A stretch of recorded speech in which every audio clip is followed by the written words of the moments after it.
ఒంటరితనం అటుపై నిరీక్షణం అసలే ఒంటరితనం అటుపై నిరీక్షణం అరెరే పాపమని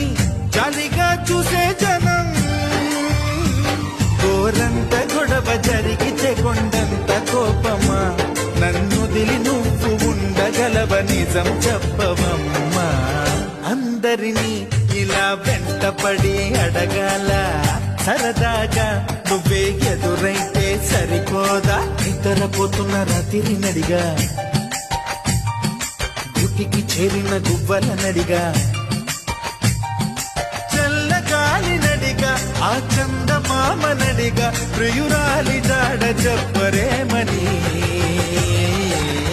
అందరినీ ఇలా